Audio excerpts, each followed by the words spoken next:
வணக்கம். உங்களுக்கு ஒரு கஷ்டம்ண்டா நீங்கள் போய் யார்கிட்டையுமே சொல்லாதீங்க, சரிதானே? என்னென்னு சொன்னால் பண கஷ்டமாக இருக்கட்டும், மன கஷ்டமாக இருக்கட்டும், வீட்டு கஷ்டமாக இருக்கட்டும், சமூக கஷ்டமாக இருக்கட்டும், எதையுமே நீங்கள் விரும்பி வணங்குற தெய்வத்திட்ட மட்டும் முறையிடுங்க. ஏன்னு சொன்னால் இப்போ எங்கள்கிட்ட வந்து அனுதாபப்பட்ட அவியல் கேட்குற மாதிரி, எங்களுக்கு ஆறுதல் சொல்கிற மாதிரி, எங்களோட உள்ளத்தில் இருக்கிற அவ்வளோ ரகசியங்களையும் அவ்வளோ கஷ்ட துன்பங்களையும் வெளியால் எடுத்துட்டு அனுதாபப்படுற மாதிரி நிறைய கதைகளை கதைச்சிட்டு வெளியே போயிட்டு அவங்களோட நடவடிக்கையே வேறையாக இருக்கும். இதுக்கு கட்டாயம் தேவைதான், இது கட்டாயம் கஷ்டப்படத்தான் வேணும், இதுக்கு அப்படி இதுக்கு இப்படி என்று இல்லாத பொல்லாத கதைகளையும் சேர்த்து கதைப்பாங்க. அதால் எங்களுக்கு என்ன மன கஷ்டம் இருந்தாலும் எந்த விதமான துன்பங்கள் துயரங்கள் இருந்தாலும் அதை தெய்வத்திட்ட மட்டும் முறையிடுங்க. ஏனெண்டா அவைகள் கேட்டுட்டு எங்களுக்கு ஒரு தீர்வை அவை தான் தருவினமே தவிர தராமல் போனாலும் எங்களோட மன ஆறுதலுக்கு நாங்கள் எங்களோட மனசில் இருக்கிற பாரங்களை அவை இறக்கி வைக்கலாமே தவிர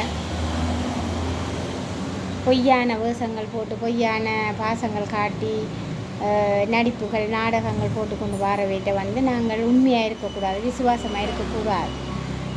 நாங்கள் வந்து எங்கள்ட துன்பங்கள் துயரங்கள் எல்லாத்தையும் டக்குன்னு மனசு விட்டு எங்கள்ட ஒரு ஆறுதலை தேடுற மாதிரி நாங்கள் கதைச்சா அது அவைகளுக்கு இன்னுமே பெரிய பெரிய சந்தோஷத்தை கொடுக்குற ஒரு விஷயமாக மாறிக்கொண்டு வருது. இப்போ சமூகத்தில் அன்பு பாசம் கருணை எல்லாம் கிடையாது, அதெல்லாம் இருந்தது ஒரு காலம். அதெல்லாம் 90ஆம் ஆண்டுக்கு முதல் தான் அதெல்லாம் இருந்தது. இப்போ இருக்கிறது வந்து போட்டி, பொறாமை, எரிச்சல், கள்ள குணங்கள், கொலைவெறியல், ஆக்களை மிரட்டி நடிக்கிறது தான் முக்கால்வாசி நடக்குது. நடிக்கிறது, வேஷம் போடுறது, நிறம் மாறுறது, பச்சோந்தி எல்லாம் 10 நிமிஷத்துக்கு ஒருக்கத்தான் நிறம் மாறும். எங்களோட ஆக்கள் வந்து செகண்ட் நிறம் மாறுறாக்கள். அப்போ அப்படியான சமூகத்தில் நாங்கள் வாழ்ந்து கொண்டிருக்கல எங்களோட குடும்ப விஷயங்கள், எங்களோட மனம் சார்ந்த விஷயங்கள், நாங்கள் வெளியிடக்கூடாத விஷயங்கள், எங்களோட மன வருத்தங்கள், அதுகளை நாங்கள் தெய்வத்திட்ட மட்டும்தான் தெய்வ சந்நிதியில் போயிருந்து முறைவிட வேணும். இல்லாட்டிக்கு தனிமையான ஒரு இடத்தை தேர்ந்தெடுத்து கொஞ்ச நேரம் மனசு விட்டு அழுது கதறி வெளியே வந்தோம்னா நாங்கள் அதுக்கு பிறகு ரிலாக்ஸ் ஆகிடுவோம். அதுக்கு பிறகு நாங்கள் என்ன சொல்கிறது, கொஞ்சமாவது மனசராக இருப்போம்.